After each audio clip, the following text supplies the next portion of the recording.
Muy buenas noches, queridos hermanos, queridas hermanas, bienvenidos a este podcast Sin Límites.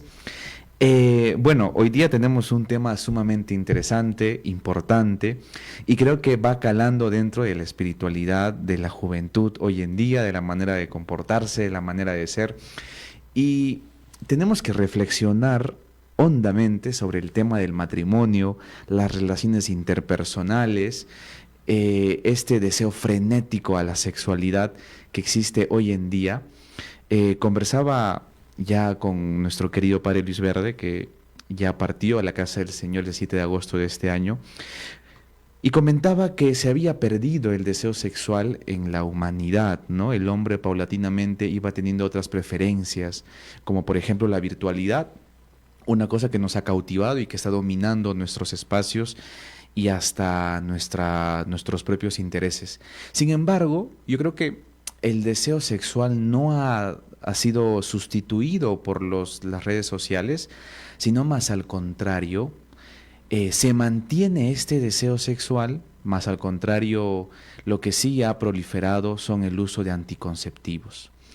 Se ha hecho numeroso la venta de los preservativos, de los métodos anticonceptivos, y se ha recorrido muchas veces a lo que trágicamente conocemos como el aborto, que es eliminar una vida que nace en el vientre de una mujer. ¿Por qué? Porque ya los jóvenes de hoy en día no ven la opción de tener hijos como algo factible y mucho menos ven el matrimonio como un proyecto personal, un desarrollo de su misma vida y de su vocación. Pero bueno, vamos a ir tocando estos puntos paulatinamente, porque este va a ser el tema de hoy, queridos hermanos. Hoy día vamos a reflexionar sobre este sentido de la vocación humana y de la vocación mayoritaria y común. Yo, por ejemplo, tengo la vocación a la vida religiosa y de manera especial a la sacerdotal, pero la gran mayoría de personas, el gran cúmulo de los fieles, deben estar llamados al matrimonio y parece que no es así. Parece que también hay una crisis dentro de la institución matrimonial y también estamos para meditar y dar puntos concretos sobre esta reflexión.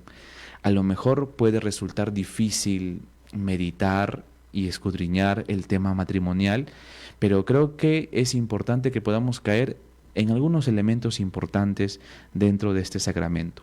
Yo tengo conmigo aquí el Código de Derecho Canónico, tengo unos textos bíblicos que vamos a ir compartiendo a lo largo de este podcast y vamos a comenzar primero con lo que nos dice el Código de Derecho Canónico en el numeral, en el canon 1055, parágrafo 1, dice: la alianza matrimonial por la que un hombre y una mujer constituyen entre sí un consorcio de toda la vida, ordenado por su misma índole natural, al bien de los cónyuges y a la generación de la educación en la prole, y que ésta fue elevada por Cristo nuestro Señor a la dignidad de sacramentos en los bautizados, entre los bautizados. Una cosa que debemos hacer aquí importantísimo es que el código rescata y lo pone en valor lo que ya naturalmente existe. Nos dice que el matrimonio es la unión entre un hombre y una mujer. Esto por ávido conocimiento de la naturaleza humana, de la fisionomía, de la biología y de la sexualidad del ser humano, tenemos estos dos sexos, los varones y las mujeres, y entre ellos se puede construir esta alianza matrimonial. Hoy que estamos en un mundo en donde pues queremos igualar al hombre y a la mujer en las mismas magnitudes, y eso no debe ser así. El hombre y la mujer, en lo único que son iguales, es en la dignidad de personas y de hijos de Dios. En lo demás somos absolutamente diferentes y no debemos satanizar las diferencias. En un mundo en donde somos más sensibles, somos más accesibles y somos más inclusivos, deberíamos también nosotros tener esta percepción que lo diferente es algo rico y maravilloso, en donde ahora todo el mundo, pues, ¿no?, tiene una orientación de género particular. Hemos escuchado de los intersexuales, pansexuales, los de género fluido, y bueno, un abanico enorme de estas perspectivas que no caben en el índole de la constitución fisiológica y natural que tiene la vida humana. Y por eso el código rescata aquello que ya existe humanamente, la unión entre un hombre y una mujer. Por eso existimos hoy en día, porque esta pasión entre estos dos géneros ha hecho que la humanidad subsista hasta el día de hoy. Y aparte de recoger lo naturalmente establecido, el código también recoge lo que nos señalan las escrituras. El Génesis nos dice que Dios crea al hombre el sexto día y que siente que el hombre no se siente feliz con todas las cosas maravillosas que encuentra en el paraíso, en el jardín del Edén, sino que le hace falta alguien que lo complemente. Y es ahí donde Dios hace dormir a Adán y de su sueño profundo le saca una costilla y por ende crea de la costilla del hombre a la mujer. Y esto tiene una profunda reflexión teológica, hermanos. ¿Qué quiere decir? De que nosotros, el hombre y la mujer, tienen una sintonía en la dignidad como hijos de Dios. La mujer no ha sido creada de la cabeza del hombre para ser superior al varón, ni de los pies para ser inferior. Ha sido creada de la costilla, que es el ámbito más cercano, más profundo, que le da estabilidad al ser humano, y es ahí donde nace esta equidad entre el hombre y la mujer. Qué maravilloso, ¿no? El derecho recoge estas dos perspectivas, la perspectiva natural y la perspectiva bíblica. Pero ojo ahí, nos dice que este consorcio es la unión para toda la vida. Como ustedes saben, una cosa importante del sacramento matrimonial es que en la iglesia no existe el divorcio. A veces tenemos en la mente una idea frenética de querer convertir el matrimonio religioso en matrimonio civil, y en el matrimonio civil efectivamente existe el divorcio. Sin embargo, en el matrimonio religioso no existe la palabra divorcio. Lo que existe es otra categoría que se llama la nulidad matrimonial. Pero, ¿cuál es la diferencia entre divorcio y nulidad matrimonial? El divorcio afirma que sí existió matrimonio y que ese matrimonio, por ciertas circunstancias, ha sido disuelto.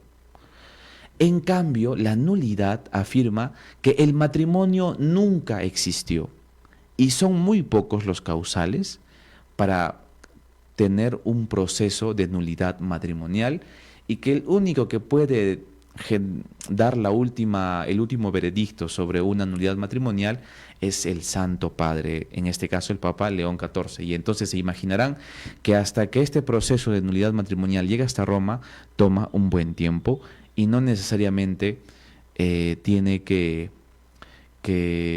ser aceptada este deseo de nulidad, porque se evalúan todos los factores. No todas las cosas son causales para una nulidad. Así que, bueno, ya lo hablaremos paulatinamente, eso que es un tema muy extenso. Bueno, entonces nos dice que es un consorcio para toda la vida entre un hombre y una mujer, y que hace esta unión algo bueno para los cónyuges. ¿Quiénes son los cónyuges? El esposo y la esposa.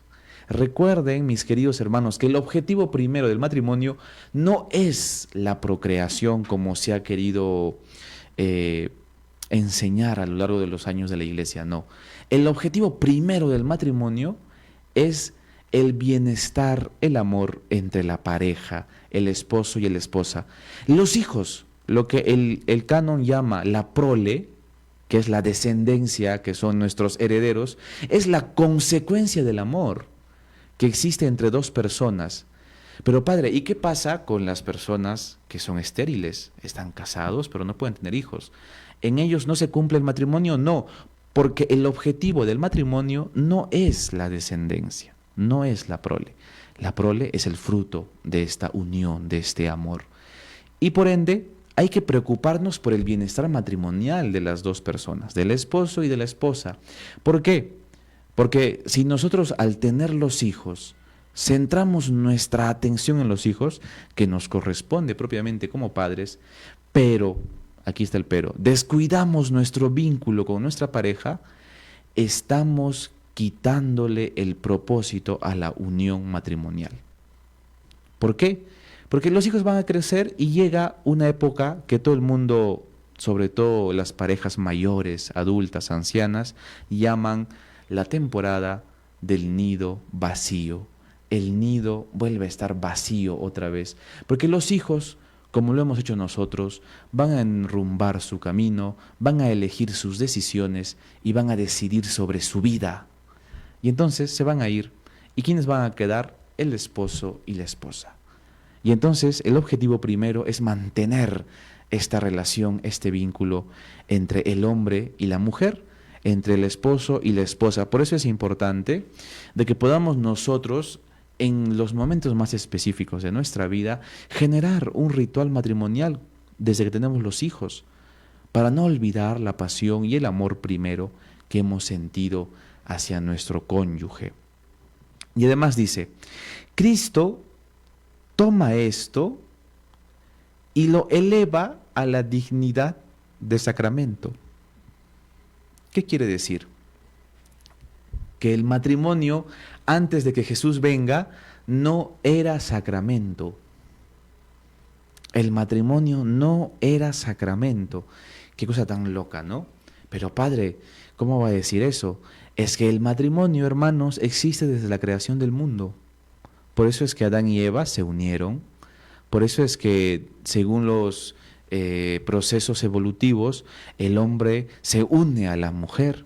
Y es que Dios Hijo, en este caso Jesús que se encarna, toma lo que ya existía en la naturaleza y la eleva a sacramento. Recién cuando se encarna, hoy que estamos en este tiempo de Adviento, llegando ya a la Navidad, es Jesús que en su encarnación va a tomar la iniciativa de inventarse, vamos a decir, de crear, de fortalecer lo que hoy conocemos como los sacramentos de la Iglesia, que fueron instituidos por Jesús. Y entonces Jesús toma esta realidad que ya existía humanamente, porque antes de Cristo ya el matrimonio, la unión entre un hombre y una mujer ya era una realidad, toma él esta situación humana y la da la dignidad de sacramento, cosa importantísima, y creo que es algo que debemos nosotros también profundizar con gran estima, porque está en la genética del ser humano amar a la otra persona y unirse a ella. Y le da el mérito de sacramento. Y por eso en la Iglesia existe algo que debemos nosotros separar: lo que es de derecho divino y lo que es de derecho eclesiástico. Hoy que estamos en este mundo en donde pues queremos propagandear, promover el matrimonio entre personas del mismo sexo, queremos promover un matrimonio igualitario, uniones entre personas del mismo sexo, o incluso ahora en esta moda tan loca, ¿no? Matrimonios entre un hombre o una mujer y un animal. Matrimonios entre cosas, ¿no? Ahora un ser humano se puede enamorar de una silla y prometerse amor eterno.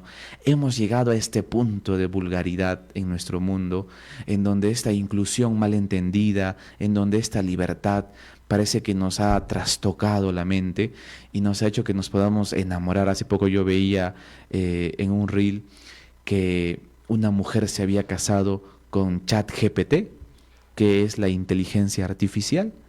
Y entonces había sentido que esta máquina que te contesta muy agradablemente, que es una máquina que responde a según tus necesidades, que es una máquina que domina una realidad, un contexto determinado, le había cautivado el corazón y por ende decidía casarse. Pues bueno, todas estas realidades no se dan dentro del matrimonio. ¿Por qué?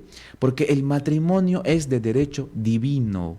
Lo instituye el mismo Señor Jesucristo, no lo inventa la Iglesia, hermanos. Por eso es que tiene esto una realidad muy profunda. Es como lo que podemos tener un paralelismo con lo que se está ahora debatiendo mucho sobre la ordenación de mujeres para que sean sacerdotisas, para que sean sacerdotes. ¿Las mujeres podrían ser sacerdotes? La respuesta es no. porque es de derecho divino. Jesús instituye el sacerdocio para varones y ahí se genera la validez del sacramento. Entonces, en el matrimonio sucede algo similar. Jesús instituye elevando esta realidad natural a la realidad de sacramento y por ende su validez es entre un hombre y una mujer. Y aunque no se rechaza las diversas maneras de amar de los demás, tenemos nosotros que ser sinceros que por lo menos en el contexto matrimonial no se puede dar esta realidad. Y a veces eso es muy difícil de comprender y que a veces nos puede doler a quienes viven un contexto de amor distinto, porque la Iglesia no regula el amor, mis queridos hermanos, solo da el contexto de lo que en realidad se ha instituido por Jesús. Y entonces ese es el largo caminar entre el matrimonio y esta unión del hombre y de la mujer. Muy bien, el matrimonio se nos dice que tiene varias características fundamentales dentro de la vida de la pareja. Por eso es que dentro del rito matrimonial, el primer elemento para la validez del matrimonio y que puede ser causal de lo que veníamos hablando hace unos minutos sobre la nulidad matrimonial es la libertad. Vamos a hablar del primer y más fundamental aspecto del matrimonio, que es la libertad. Cuando nosotros hemos vivido nuestro matrimonio, y ustedes si no se han casado, han participado en algún matrimonio, han visto alguna película, cuando el sacerdote, que es el testigo cualificado, ojo aquí, el sacerdote no es ministro del sacramento matrimonial. Los ministros que celebran su matrimonio son los mismos cónyuges. De seguro que eso no nos hemos dado cuenta, porque claro, el sacerdote es ministro en el bautismo, es ministro en la Eucaristía, es ministro en la confesión, pero el sacerdote en el único sacramento en donde no es ministro es en el matrimonio, porque son los cónyuges quienes deciden unir su amor y establecer el sacramento matrimonial. Bueno, entonces, el sacerdote es el testigo cualificado, quien declara la unidad de este matrimonio. Y es ahí donde en el ritual del matrimonio el sacerdote les pregunta, fulanito de tal, ¿no? ¿Aceptas a tal persona, ¿no? Vamos a poner Adán. ¿Aceptas a Eva como tu mujer? ¿Prometes amarla y respetarla en la salud, en la enfermedad, en la prosperidad y en la adversidad? Y así amarla y respetarla todos los días de tu vida. Esa es la pregunta del ritual que genera la validez del sacramento. Entonces, ¿uno cómo puede contestar frente a esta pregunta? Puede decir, sí, acepto, y puede decir, no, no acepto. Y entonces el matrimonio inmediatamente, ¿qué pasa? Se disuelve, no se realiza, ¿no? Porque es elemento sin el cual no se puede realizar el sacramento, la libertad humana. Entonces, mis queridos hermanos, más dicho no puede estar, ¿no? La libertad constituye la validez del sacramento y es aquello profundo que también nosotros debemos meditar. Y para ver esta libertad, tenemos que haber llevado, para dar el paso al matrimonio, haber llevado este proceso de noviazgo, de enamoramiento, de conocer paulatinamente con la otra persona, ¿no? Tú has conocido a alguien que te llame la atención, has comenzado una relación amorosa y vas viendo cómo es aquel ser que te llamó la atención y con el que deseas casarte. Bueno, hay que tener buenos tiempos, buenos años de poder casarnos, conocer un poquito más, aunque bueno, no siempre vamos a conocer a la persona, ¿no? Hay cosas que lo daremos por supuestas, pero que, por ejemplo, en el tema de la convivencia, ahí recién vamos a conocer otros aspectos, porque ¿quién no se ha enamorado, hermanos? ¿Ustedes se han enamorado? Por supuesto, ¿no? ¿Han sentido alguna atracción por alguien en especial? Y han hecho esas locuras de amor por alguien.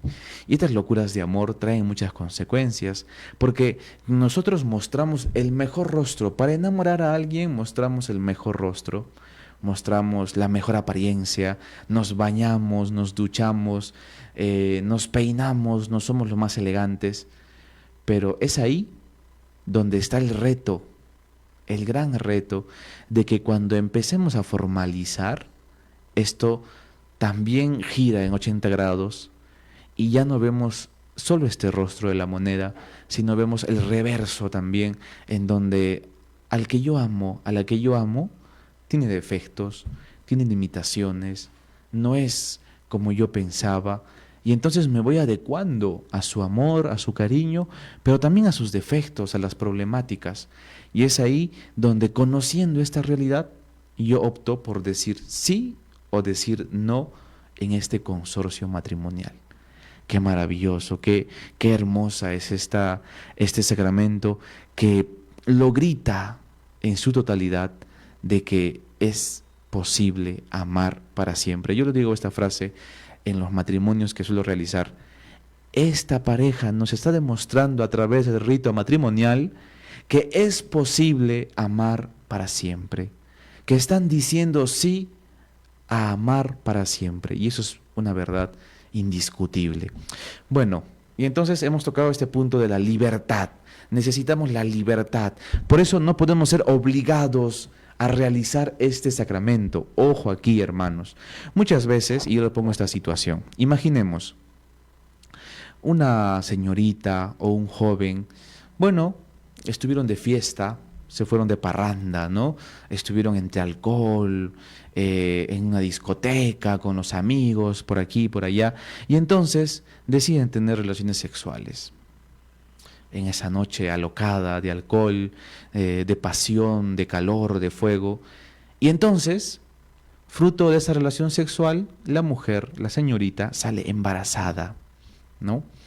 Y una pareja y un matrimonio cristiano, pues, y muchas personas con un sentido común dirían, tienes que tener al hijo. Pero aquí sucede algo, que obligan a la pareja a casarse.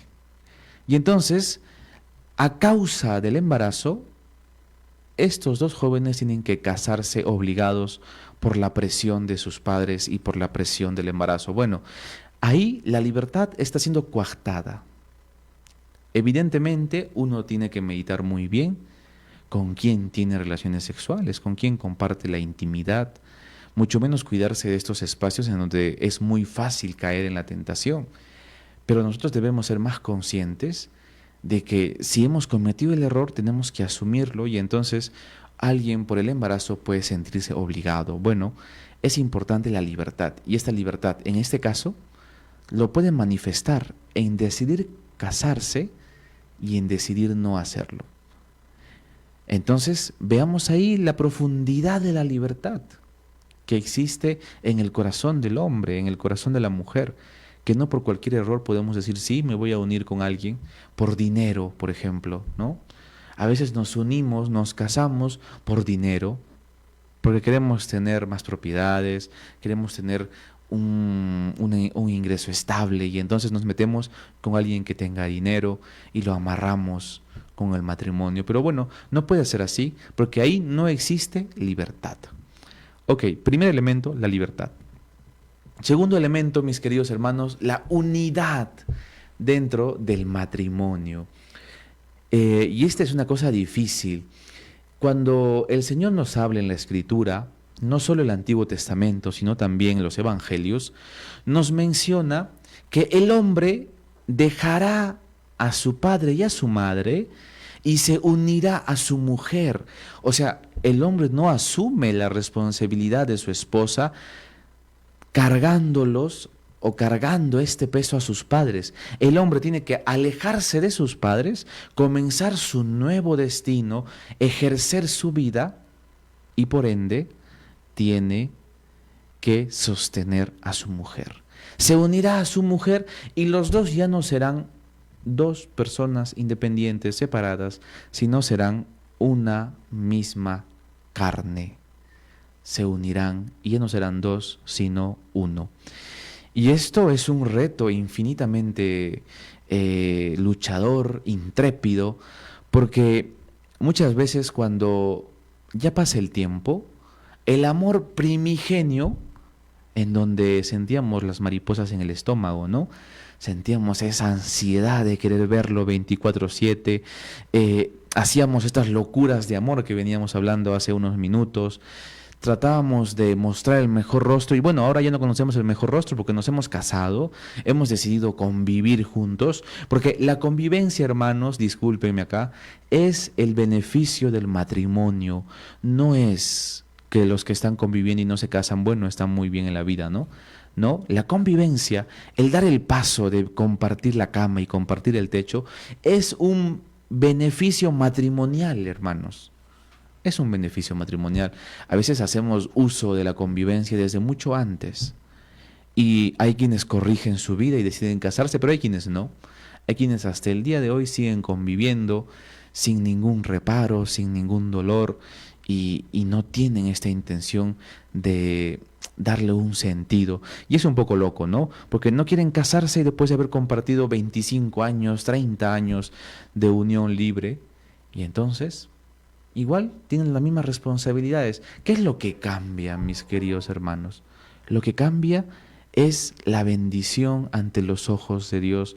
Porque aunque hoy estemos en una sociedad muy laxa en donde nos pregonan un mundo lleno de misericordias y queremos ser muy laxos y ya el sacerdote no quiere rezar, las parejas no se quieren casar, bueno, estamos en una sociedad en donde a veces eso es lo más fácil y queremos lo más fácil, ya no queremos ser salvados sin esfuerzo. Pero bueno, San Agustín decía, Dios que te creó sin ti no puede salvarte sin ti, necesita de nosotros. Y para dar este pasito, para tener la bendición de Dios y evitar la convivencia, debemos dar ese sí al Señor y decir, sí, yo voy a amarte a ti, porque estamos no jugando con mesas, con juguetes, con rompecabezas, estamos jugando con el corazón del hombre, con el corazón de la mujer y decirle, sí, yo te quiero, yo te amo y voy a estar contigo para siempre a través del matrimonio. Bueno, entonces, cuando comenzamos a vivir después del matrimonio,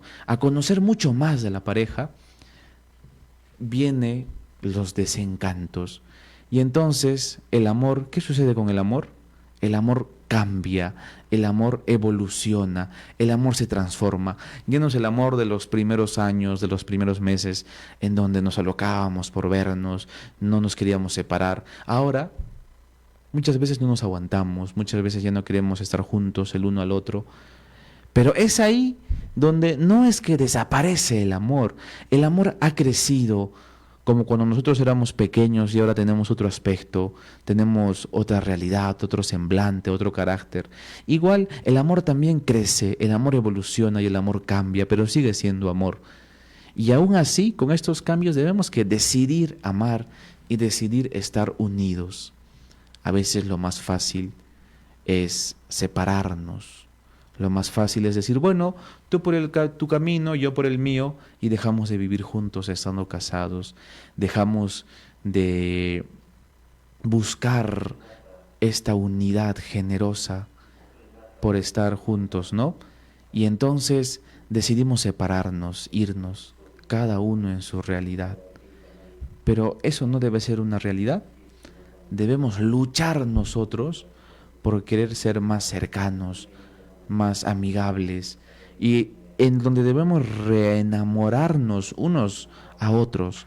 Enamora a tu cónyuge, a tu enamorado, a tu enamorada, ¿no? Tenemos que reenamorarnos siempre y creo que eso debe ser una cualidad propia de las parejas que deciden amarse. Entonces, tenemos en primer paso la libertad, luego tenemos la unidad, cosa indispensable y única. ¿Por qué? Porque dejan de ser dos y pasan a ser uno. Pero en ese uno tiene que estar Dios dentro, ¿no? Nos casamos y nos olvidamos de Dios. La última misa es nuestro matrimonio, pero bueno, ustedes tienen la gracia de poder comulgar con generosidad siempre. Háganlo, mis queridos hermanos. Y tercer paso, o tercera característica, perdón, la indisolubilidad. Y aquí volvemos a entrar a este temita de que no existe el divorcio. Qué fuerte, qué fuerte. A veces cuando el amor evoluciona, lo que hemos dicho, queremos deshacernos de nuestra pareja. Y entonces El camino en el cual nosotros podemos decir, bueno, me lavo de las manos y entonces rompo mi hogar, rompo mi familia, es separándome. Y entonces, ¿qué, qué tentaciones podemos tener cuando nos separamos de nuestra pareja? ¿Qué tentaciones? ¿Podemos enamorarnos de otra persona? Bueno, que estando casados no va a pasar. Bueno, eso es mentira, porque estamos casados pero seguimos sintiendo, estamos casados pero nos distraemos con la vista, estamos casados pero aún somos débiles en la carne. Pero bueno, el Señor nos da la gracia sacramental y nos da esta bendición de estar unidos y va a también proteger nuestro matrimonio. Pero cuando nos separamos es más fácil caer en la tentación. Y entonces conozco a otra persona y me vinculo con ella y entonces tenemos intimidad, empezamos a convivir con la otra pareja. Yo les digo, mis queridos hermanos, ¿estamos o no estamos casados? ¿Estamos casados? El matrimonio se mantiene, porque uno no se puede disolver. El matrimonio, no hay divorcio, como hemos dicho en la iglesia, y entonces el matrimonio no se acaba porque me digas tú, hermano, mira, padre, ya no me gusta, ya le han salido arrugas, ya se ha envejecido, ya no me llama la atención, ya no hace esto, ya no hace lo otro, y entonces, por favor, me divorcio, hago un proceso de nulidad matrimonial. Eso no existe, mis queridos hermanos, porque tenemos que saber amar de verdad con quien decidimos unir nuestro cuerpo, nuestro corazón, nuestra mente y crear nuestra familia. Tenemos que aceptar estos retos de la vida, que si lo hemos amado en la mejor parte, también tenemos que amar en la adversidad, y a veces nos olvidamos nosotros de esa parte. Y entonces llega la adversidad, llegan los cambios físicos, llegan los problemas económicos y ¡pum!, decidimos separarnos. Y en la separación, pues la tentación. Y seguimos casados y entonces estamos siendo infieles, rompiendo la siguiente característica que vamos a hablar ahora, que es la exclusividad en el matrimonio, la fidelidad. En el matrimonio, hermanos, hacemos voto de fidelidad el uno al otro. Y este es un tema muy sensible porque la infidelidad, incluso más que el dinero, ha roto las relaciones interpersonales, las relaciones de amor y los matrimonios que han decidido unir sus vidas prometiéndose amor eterno uno al otro. Y entonces llegan las infidelidades. Qué trágico. Y es que la infidelidad también es muestra de que nuestra naturaleza es muy débil. Y entonces no nos contentamos con tener una mujer o tener un esposo, sino que nos distraemos y llegamos al punto, a la infidelidad. Yo conocí hace unos años a una mujer que quería convertir su vida, quería volver a recibir al Señor, porque sea dicho de paso, los que están en convivencia no pueden recibir a Cristo Eucaristía. ¿Y esto por qué? Yo quiero aclararlo, no vayan a malinterpretarlo. Lo que sucede es que para que haya una confesión válida, tiene que cumplirse lo que en el derecho se conoce como los pasos del penitente y en el argot popular lo que se conoce como pasos de una buena confesión. Bueno, en estos pasos de una buena confesión, lo que nos exige es estos elementos. Primero, un examen de conciencia, evaluar cuáles han sido nuestros pecados para presentarlos luego al sacerdote, siendo francos con nosotros mismos. Segundo, que haya arrepentimiento, que me duelan mis pecados, porque he caído, porque me encuentro mal, porque me encuentro limitado. Y tercero, mis queridos hermanos, es el propósito de enmienda. ¿Qué es el propósito de enmienda? El resarcir el pecado que hemos cometido. El prometernos, después de salir de la confesión, Señor, ya no voy a volver a caer en los pecados que he confesado. Ya no voy a dejarme llevar más fácilmente, sino que voy a luchar.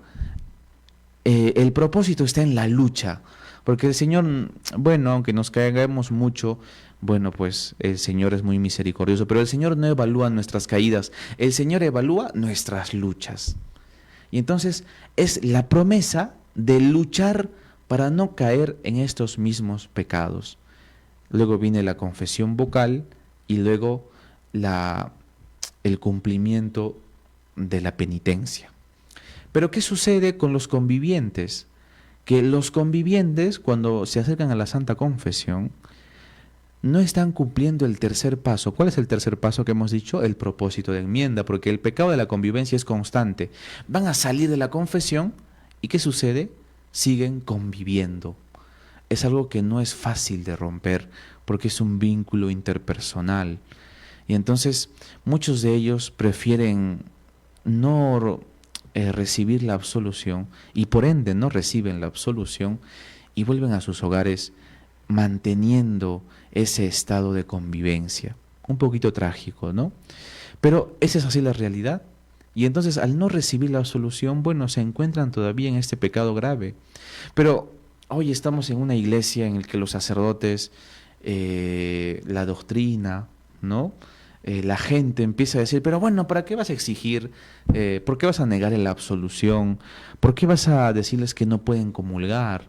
¿Por qué cerrarles la puerta a estos hombres y mujeres que pueden ser buenísimos, que pueden ser muy amables, muy generosos, lo máximo, muy oradores, ¿no? Pero y entonces, hermanos, ¿para qué la confesión, no? Si vamos a pecar y si pecar está perfecto, si pecar está de moda, si pecar es lo mejor, bueno, no tengamos la confesión, eliminemos la confesión, ¿no? Al final, ya decir los pecados, lo único que nos daría el beneficio de la confesión es ser escuchados. Sin embargo, no es ese nuestro propósito. Si convivir está bien, bueno, pues entonces eliminemos el matrimonio. Eliminemos el matrimonio. Si es opcional para la vida humana, eliminemos el matrimonio. Al final, que nadie se case, ¿no? Y a veces son, pretextos para no querer unirse al Señor, para no querer enderezar su vida a Dios. Y a veces tenemos que ser un poquito quienes exhortemos. También nosotros los sacerdotes tenemos que tener un poquito la vida más ecuánime. Y tenemos limitaciones, ¿no? Nosotros también tenemos límites, tenemos cosas por las que luchar, cosas que cambiar. Y esta es una invitación a Jesús, es una invitación a servir al Señor. La vocación que ustedes tienen y que todos deberíamos tener, porque al final vamos a llegar a uno de estos tres puntos, al sacerdocio, a la soltería y al matrimonio, es para servir a la comunidad, para servir al pueblo, para servir a la sociedad. Y entonces es ahí donde sucede que la infidelidad destruye un matrimonio, destruye una relación interpersonal y entonces se separan. Pero claro, qué difícil es saber sobrellevar una infidelidad porque se rompe el corazón, el amor se estanca, el corazón se pone quieto, se enfría y ya no tiene ese mismo corazón. Qué trágico, qué trágico. La infidelidad rompe la esperanza de cualquiera de las partes, del hombre y de la mujer. Rompe estas partes. Pero bueno, y entonces esta mujer que tenía esta intención de cambiar su vida, de poner su corazón ante el Señor y quería comulgar, pero le decía, ¿y cómo vas, no? ¿Cómo vas con tu pareja? Bueno, padre, llevamos 25 años de casados, de convivientes. Y yo decía, pero entonces es maravilloso, ¿no? Lo que puedes hacer es casarte y la bendición del Señor llegará, porque al final están compartiendo juntos ya la vida, toda una vida. 25 años no son meses o días, es toda una vida, la mitad prácticamente de nuestra vida más consciente.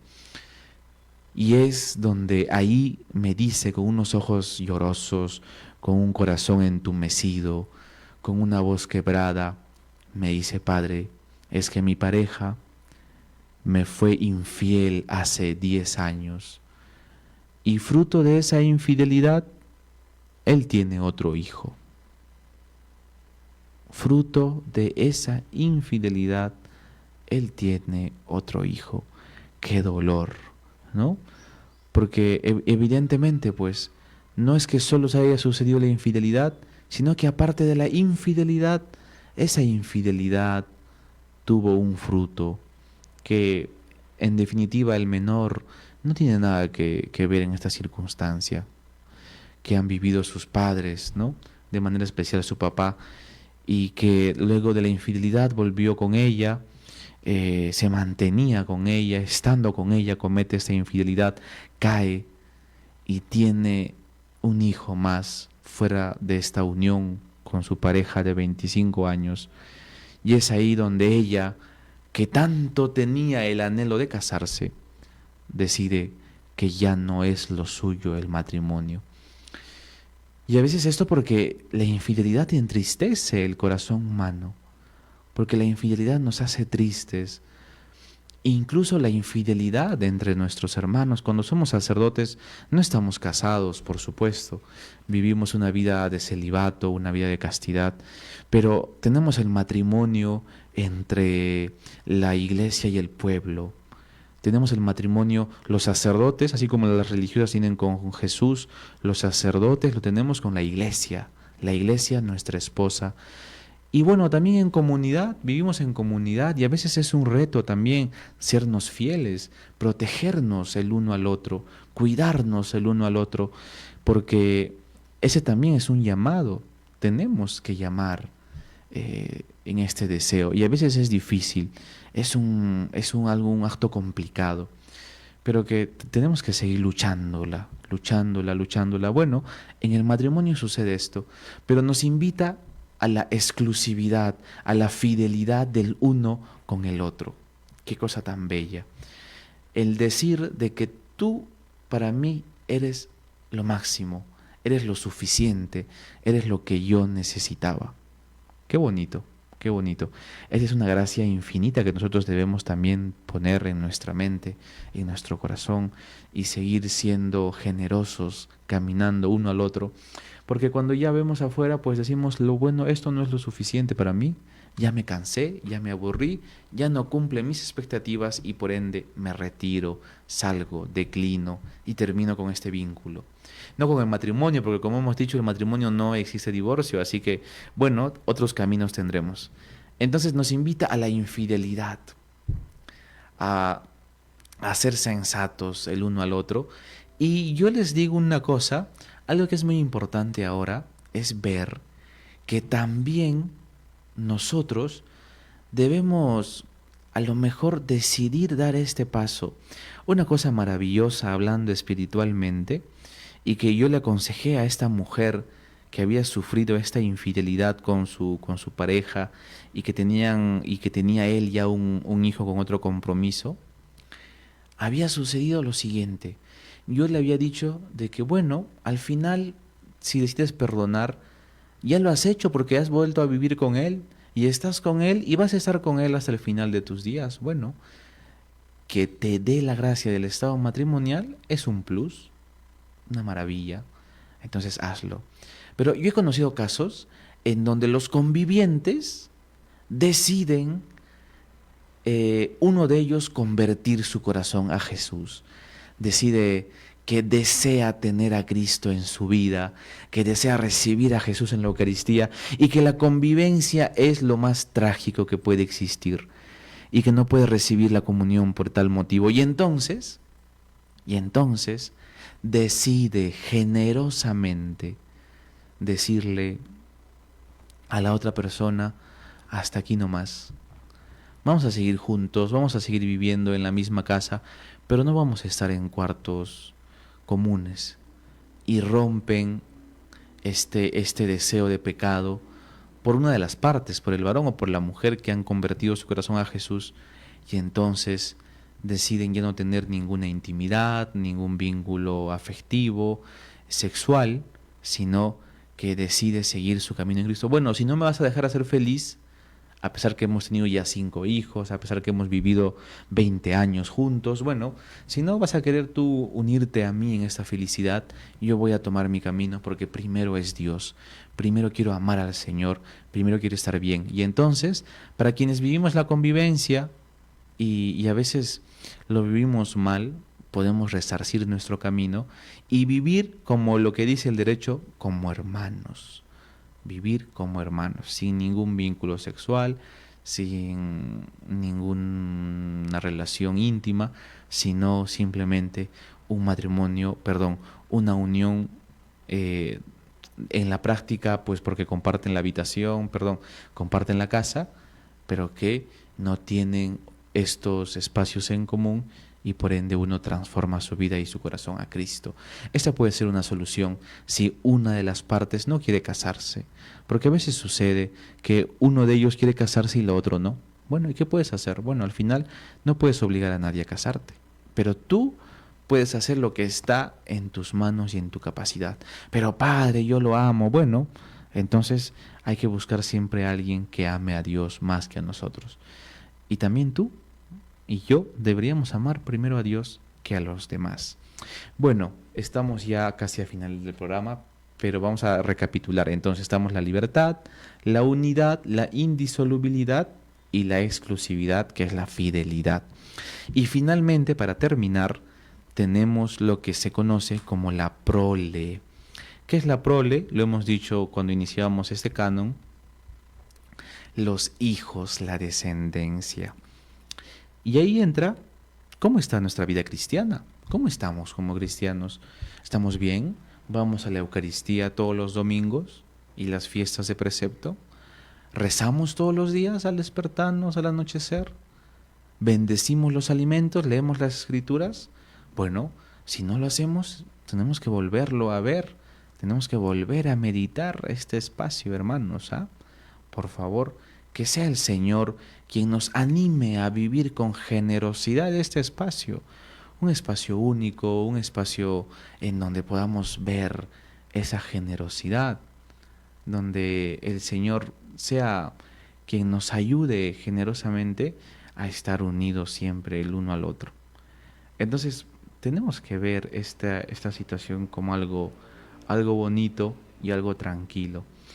Y bueno, yo creo que esto es un deseo de que hayamos podido reflexionar sobre el sacramento del matrimonio, que es una cosa importantísima y que a veces dejamos pasar por alto.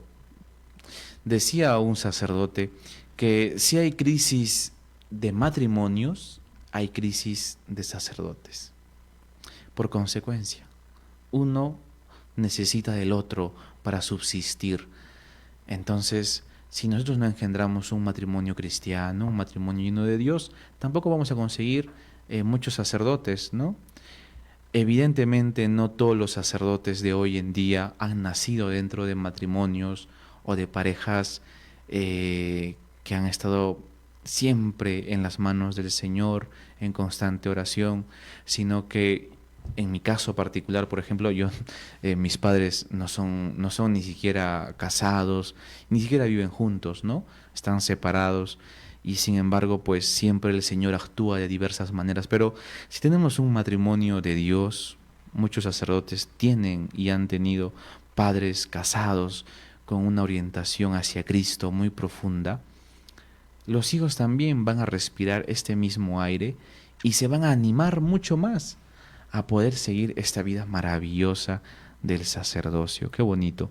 Y por favor, hablando de hijos y de vocaciones y que debemos mandarlos al seminario, debemos promover estas santas vocaciones para que puedan ser dominicos, puedan ser diocesanos, lo que el Señor les llame, ¿no?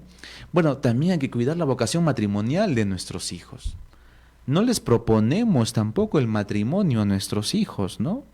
¿Ustedes les han propuesto cuando han terminado sus estudios, cuando son jóvenes, cuando están terminando el colegio, de que debemos también, si en algún momento llega la decisión de enamorarnos de alguien, de vivir con alguien, les hemos dicho que debemos casarnos? Les hemos propuesto la vocación matrimonial como un desemboque de su vida. Lo hemos hecho, hermanos. Y es que a veces parece que no promovemos tampoco el matrimonio, ni el orden sacerdotal ni el matrimonio. Entonces, ¿qué hacemos? A los hijos les damos anticonceptivos, les damos preservativos, para que no traigan una criatura más, que se entreguen al pecado, ¿no? Que se entreguen a la pasión, que se entreguen a los gustos, a los placeres. Pero ¿y cómo está el alma? ¿Cómo está el alma, hermanos? ¿Cómo está el alma de nuestros hijos, de nuestras hijas, marchitos, un cuerpo marchito? porque, bueno, nos preocupamos con que tengan comida, tengan ropa, tengan alimentos, no se embaracen. Pero ¿y el alma? ¿Cómo está? Triste, encajonada, viviendo en el pecado. Tenemos que saber cambiar estos detalles tan profundos, tan importantes y que solo Dios puede llevarnos a su meta. Mis queridos hermanos, el tiempo es corto. Seguiremos nosotros reflexionando con generosidad en los más podcasts. Hoy día ha sido un tema más tranquilo, más de compartir y más sereno, pero que debe seguir siendo parte de nuestra vida, de nuestra existencia, y que debemos nosotros ahora ser pregoneros de estos sacramentos al servicio del pueblo de Dios. En el sacerdote, este calificativo, este adjetivo que usamos con respecto a estos dos sacramentos como servidores del pueblo de Dios, en los sacerdotes como es más fácil hacerlo tangible, porque vemos al sacerdote que está por aquí, por allá, sirviendo al pueblo, a la comunidad. Pero también los matrimonios son matrimonios al servicio del pueblo de Dios, son matrimonios que están para servir a la comunidad. ¿Y cómo servimos para la comunidad? Bueno, criando buenos hijos, que amen la oración, que sean virtuosos, que sean generosos. Es servir a nuestra sociedad, dándoles ciudadanos buenos. Y muy aparte de eso, en familia, ayudar a los demás. Y yo agradezco, porque yo trabajo en el penal, ayudo a la pastoral penitenciaria. Y ahora que hemos tenido este deseo con la generosidad también del establecimiento penitenciario, muchas parejas se han unido a decir: Padre, estos bizcochitos para los internos, estas cositas, estos politos, qué lindo, servimos a la sociedad. También debemos seguir sirviendo a nuestra sociedad, siendo justos, siendo cristianos, siendo creyentes, siendo amantes de Dios. Mis queridos hermanos, ha sido todo por hoy. Hemos hablado hoy día sin límites aquí en nuestro podcast y ojalá el Señor nos siga dando esta gracia de seguir unidos. Bueno, me despido de ustedes sin antes pues darles la bendición tan importante para que puedan descansar en paz. El Señor esté con ustedes, con tu espíritu, y la bendición de Dios Todopoderoso, Padre, Hijo y Espíritu Santo, desciende sobre ustedes y permanezca para siempre. Amén. Muy bien, queridos hermanos, muchas gracias por acompañarnos y nos vemos hasta el próximo podcast Sin Límites. Nos vemos.